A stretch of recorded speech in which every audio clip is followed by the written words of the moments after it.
আমাদের মানব শরীর গঠনের বা বিকাশের জন্য, গ্রোথের জন্য অনেক হরমোনের অবদান রয়েছে বা ভূমিকা রয়েছে। এই যেমন ধরুন যে ইনসুলিন হরমোন, টেস্টোস্টেরন হরমোন, এরকম আরও অনেক হরমোনের মতোই এই থাইরয়েডটাও হচ্ছে একটা হরমোন। এই থাইরয়েড গ্ল্যান্ডটা কোথায় অবস্থিত আমাদের মানব শরীরে? ঠিক এখানে আমাদের থাইরয়েড গ্ল্যান্ড রয়েছে, যেখান থেকে থাইরক্সিন নামক একটি হরমোন সেক্রেশন হয়। আর এই হরমোন যখন বেশি এবং কম করণ হয় তখনই আমাদের শরীরে থাইরয়েডের সমস্যা দেখা দেয় এবং সেটাকে আমরা থাইরয়েড রোগ বলি। নমস্কার বন্ধুরা, আমি সুকেশিল, আপনাদের হেলথ অ্যান্ড ফিটনেস অ্যাডভাইজার। আজকে আমরা এই ভিডিওর মাধ্যমে আলোচনা করব অল অ্যাবাউট থাইরয়েড ডিজিজ নিয়ে। অর্থাৎ থাইরয়েড ডিজিজ কী বা কাকে বলে, থাইরয়েড ডিজিজ কত প্রকারের হয়ে থাকে, থাইরয়েড হলে আমরা কি খাবো আর কি খাবো না, এবং সবশেষে আমরা আলোচনা করব আমাদের মধ্যে যদি থাইরয়েড থাকে তাহলে আমরা কোন জিনিসগুলো থেকে নিজেকে সংযত রাখবো বা অ্যাভয়েড করে চলবো। তো সেই সব বিষয় নিয়ে আজকে আমি বিস্তারিত আলোচনা করবো, তাই শুরু থেকে শেষ পর্যন্ত আমার সঙ্গে থাকবেন, সাথে থাকবেন। আশা করি আমি আপনাদেরকে যথাযথ তথ্য দিয়ে আপনাদের বোঝাতে পারবো। তো প্রথমে আমরা আলোচনা করব থাইরয়েড ডিজিজ কত প্রকার। বন্ধুরা, থাইরয়েড ডিজিজ দুই প্রকারের হয়ে থাকে। একটি হচ্ছে হাইপারথাইরয়েডিজম, হাইপোথাইরয়েডিজম। হাইপোথাইরয়েডিজমটা কি? When the thyroid glands does not produce enough thyroid hormone. অর্থাৎ আমাদের শরীরে থাইরয়েড গ্ল্যান্ড থেকে যখন ঠিকঠাক বা পর্যাপ্ত পরিমাণে থাইরয়েড হরমোন সেক্রেশন হয় না বা প্রডিউস হয় না, তখন এই হাইপোথাইরয়েডিজমটা হয়ে থাকে। আর হাইপারথাইরয়েডিজমটা কি? ঠিক হাইপোথাইরয়েডিজমের opposite. When the thyroid glands produces too much thyroid hormone. আমাদের থাইরয়েড গ্ল্যান্ড থেকে যখন অতিরিক্ত পরিমাণে থাইরয়েড হরমোন সেক্রেশন হয়, নিশ্চিত হয়, তখন এই হাইপারথাইরয়েডিজম হয়ে থাকে। এবার কিভাবে বুঝবেন যে আপনার মধ্যে হাইপারথাইরয়েডিজম রয়েছে না হাইপোথাইরয়েডিজম রয়েছে? প্রথম নাম্বারটি হলো আপনার ওয়েট বেড়ে যাবে। ঠিক অপোজিট, হাইপারথাইরয়েডিজমে ওয়েট কমে যাবে। হাইপোথাইরয়েডিজমে হার্ট রেট কমে যাবে, স্লো ডাউন হয়ে যাবে।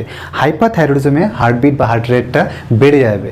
হাইপোথাইরয়েডিজমের ক্ষেত্রে সবসময় ঠান্ডা ঠান্ডা ভাব অনুভব করা যায়। হাইপারথাইরয়েডিজমের ক্ষেত্রে সবসময় শরীর থেকে ঘাম বের হয়, ইভেন ইন কোল্ড অ্যাটমসফিয়ার। ঠান্ডার সময়ও শরীর থেকে ঘাম বেরোতে দেখা দেয়। এছাড়াও দুটো রোগের ক্ষেত্রেই ডিপ্রেশন, অ্যাংজাইটি, ঘুমের সমস্যা, মেমোরি লস, এইসব সমস্যা দেখা দিয়ে থাকে। এবার আমরা আলোচনা করব the function of thyroid gland. Thyroid gland বা থাইরয়েডের কাজ কি রয়েছে আমাদের শরীরে? নাম্বার ওয়ান, এই যে থাইরয়েড গ্ল্যান্ড রয়েছে এখান থেকে দুটো হরমোন নিঃসৃষণ হয়, একটার নাম হচ্ছে T3, একটার নাম হচ্ছে T4। এই দুটো হরমোন সেক্রেশন হওয়ার মাধ্যমে আমাদের শরীরের যে মেটাবলিজম আছে, পাচন ক্রিয়া আছে, সেটাকে ব্যালেন্স রাখতে সাহায্য করে। Number two, regulate growth and development. অর্থাৎ বুদ্ধি এবং বিকাশের ক্ষেত্রেও কিন্তু এই হরমোনের প্রভাব রয়েছে। স্পেশালি শিশুদের ক্ষেত্রে তাদের বিকাশের জন্য, তাদের ব্রেন বিকাশের জন্য এবং তাদের শরীরের বিকাশের জন্য কিন্তু এই হরমোনের বিশেষ প্রভাব রয়েছে। Number three, maintain body temperature. Thyroid hormone আমাদের শরীরের টেম্পারেচারটাকে ব্যালেন্স রাখতে সাহায্য করে, আমাদের শরীরের তাপমাত্রাটাকে নিয়ন্ত্রণ রাখতে সাহায্য করে। Number four, influencing mood and energy level. যেমন আমাদের মুড, আমাদের ডিপ্রেশন, অ্যাংজাইটি, এগুলোকে হিল করতে, এগুলোকে ব্যালেন্স রাখতে, এগুলো থেকে নিজেকে সেফ রাখতে, সংযত রাখতে কিন্তু এই থাইরয়েড হরমোনের বিশেষ ভূমিকা রয়েছে।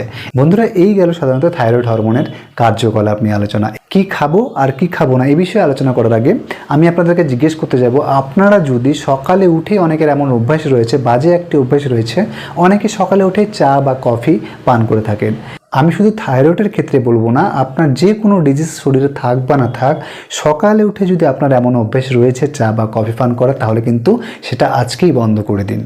কারণ এই চা কফি পান করলে শুধু আমাদের থাইরয়েড হরমোনের ইমব্যালেন্স হয় না, থাইরয়েড ডিজিজ হয় না, এটার সাথে সাথে আমাদের শরীরে যে মেটাবলিজম ফ্যাক্টর রয়েছে, আমাদের যে ভিতরে ইন্টেস্টাইন রয়েছে, স্টোমাক, লিভার, কিডনি, এইসব রয়েছে, এগুলোর মধ্যে কিন্তু প্রেশার পড়ে। তাই সকালে উঠে গরম চা বা কফি পান করার পরিবর্তে সকালে উঠেই আপনি 2 গ্লাস জল পান করতে পারেন। সেটা কিন্তু আমাদের শরীরের জন্য খুবই হেল্পফুল। আর যারা সকালে উঠে চা বা কফি পান করেন তাদের কিন্তু ইন্টেস্টাইন ক্যান্সার বা লিভারের সমস্যা, স্টোমাকে সমস্যা এবং মেটাবলিজমের সমস্যা হতে দেখা দেয়। তাই খারাপ অভ্যাস থেকে নিজেকে সংযত রাখার চেষ্টা করুন।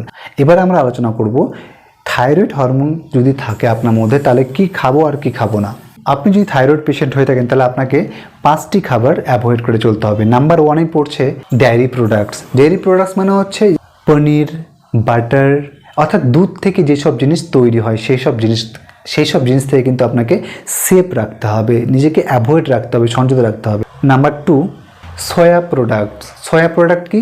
Soybean seed. এই দেখতে পাচ্ছেন, এই সয়াবিন সিড থেকে যত রকম খাবার তৈরি হয়ে থাকে, যেমন সোয়া চাঙ্ক, সয়াবিনস, সয়াবিন তেল, এই সব খাবার থেকে কিন্তু আপনাকে দূরে রাখতে হবে যদি আপনার মধ্যে থাইরয়েড সমস্যা থেকে থাকে। নাম্বার থ্রি, গম বা ময়দা থেকে যেসব খাবার তৈরি হয় যেমন বিভিন্ন রকম বিস্কিট হোক, পাউরুটি হোক, বা ময়দা জাতীয় যেসব খাবার, নিমকি, সিঙ্গাড়া বা এই টাইপের যেগুলো খাবার রয়েছে, যেগুলো ময়দা বা আটা থেকে হয়ে থাকে, সেগুলো থেকে কিন্তু দূরে থাকতে হবে। এছাড়াও সুগারি ফুডস মানে চিনি, মধু, গুড় এই টাইপের যেগুলো মিষ্টি জাতীয় যেগুলো খাবার রয়েছে, এগুলো কিন্তু আপনাকে পুরোপুরি অ্যাভয়েড করতে হবে।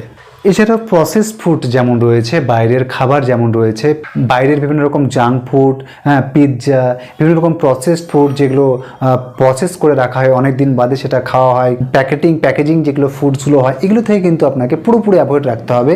এবং সর্বশেষে এটা বলতে চাইবো, আপনি যদি পাতাকপি এবং ফুলকপি খেতে ভালোবাসেন তাহলে সেটাও কিন্তু অ্যাভয়েড করতে হবে। যদিও এটা সিজনাল ফুডস, সিজনাল ভেজিটেবল, সেক্ষেত্রে আপনারা মডারেট খেতে পারেন, মানে হালকা পাতলা একটু খেতে পারেন, কিন্তু এটা খুব বেশি খেতে ভালোবাসলে সেটা কিন্তু আপনাকে পুরোপুরি অ্যাভয়েড করতে হবে। এবার আলোচনা করব যে থাইরয়েড প্রবলেম থাকলে আপনারা কি খেতে পারি। আপনি যদি থাইরয়েডে আক্রান্ত হন তাহলে অবশ্যই সকালে উঠে খালি পেটে আপনাকে 2 কোয়া করে রসুন হালকা ও কুসুম গরম জলের সাথে চিবিয়ে খেতে হবে। নট অনলি থাইরয়েড, যাদের মধ্যে হাইপার টেনশন অর্থাৎ হাই ব্লাড প্রেশার সমস্যা রয়েছে তাদের জন্য কিন্তু এই রসুন খুবই একটি মহা ওষুধ মানা হয়। তাই রসুন রোজ সকালে উঠে হালকা গরম জলের সাথে 2 কোয়া যদি আপনি চিবিয়ে খেতে পারেন তাহলে কিন্তু আপনার থাইরয়েড ডিজিজটা ব্যালেন্স রাখতে পারবেন। নাম্বার 2, পালং শাক। যে কোনো সবুজ যেগুলো শাকসবজি রয়েছে, যেমন পালং শাক, মেথি, ব্রোকলি, এগুলো কিন্তু আমাদের শরীরের জন্য খুবই ভালো, স্পেশালি ইন থাইরয়েডের জন্য কিন্তু খুবই ভালো এইসব সবজি। তাই এগুলো আপনার ডায়েটে রোজ অ্যাড করার চেষ্টা করবেন। আর 4 নম্বরটা হচ্ছে বন্ধুরা জিঞ্জার আমাদের শরীরের জন্য, আমাদের পুরো শরীরের জন্য, আমাদের পেটের জন্য, আমাদের বিভিন্ন রকম ব্যথানাশক হিসেবে কাজ করে থাকে। তাই আমরা এই জিঞ্জার রোজ যদি আমাদের ডায়েটে অ্যাড করতে পারি, এক টুকরো করে রোজ যদি আমরা চিবিয়ে খেতে পারি, তাহলে কিন্তু আমাদের থাইরয়েড রোগের জন্য খুবই উপকারী খাবার এটাও। আর আমি কোনো একটা এপিসোড, কোনো একটা ভিডিওর মাধ্যমে আপনাদেরকে আমি দেখিয়ে দেবো এমন কিছু এক্সারসাইজ যেগুলো অ্যাপ্লাই করলে আপনাদের থাইরয়েড উইথিন 1 থেকে 2 মাসের মধ্যে কিন্তু কমিয়ে তুলতে পারবেন। 0.25, 150 এইসব থাইরক্সিন হরমোন যে নিচ্ছেন, থাইরক্সিন যে একটা মেডিসিন খাচ্ছেন, সেগুলো কিন্তু আপনাদেরকে কখনোই খেতে হবে না। আর আশা করি এই মারাত্মক ডিজিজ থেকে আপনারা বেরিয়ে আসতে পারবেন খুব সহজেই। আমাদের এটার ট্রিটমেন্ট আমাদের হাতের মধ্যেই রয়েছে। আর এটার জন্য সবথেকে ভালো ট্রিটমেন্ট হচ্ছে আমাদেরকে রোজ হাঁটাচলা করতে হবে, রোড এক্সারসাইজ করতে হবে, আমাদের শরীরটাকে অ্যাক্টিভ রাখতে হবে শারীরিক চর্চার মাধ্যমে। তো বন্ধুরা, এই গেল আমাদের থাইরয়েড বিষয় নিয়ে ছোট্ট একটু আলোচনা। এরপরে আমি আরও বিস্তারিত আলোচনা করব। আসলে কয়েক মিনিটের মধ্যেই সব কিছু আলোচনা করা সম্ভব হয়ে ওঠে না, তাই আমি চেষ্টা করবো আবারও নেক্সট কোনো একটা ভিডিওতে থাইরয়েড হরমোন নিয়ে আলোচনা করা, থাইরয়েড ডিজিজ ট্রিটমেন্ট নিয়ে আলোচনা করার। আশা করি এই কয়েক মিনিটের মধ্যে আপনাদেরকে যেগুলো আমি বোঝাতে পারলাম সেগুলো আপনারা বুঝতে পেরেছেন। এরপরে কোনো সমস্যা থাকলে অবশ্যই কমেন্টে এসে জানাবেন। আমি চেষ্টা করবো আপনাকে 24 ঘন্টার মধ্যে রিপ্লাই করার। নমস্কার বন্ধুরা, সকলে সুস্থ সবল থাকবেন।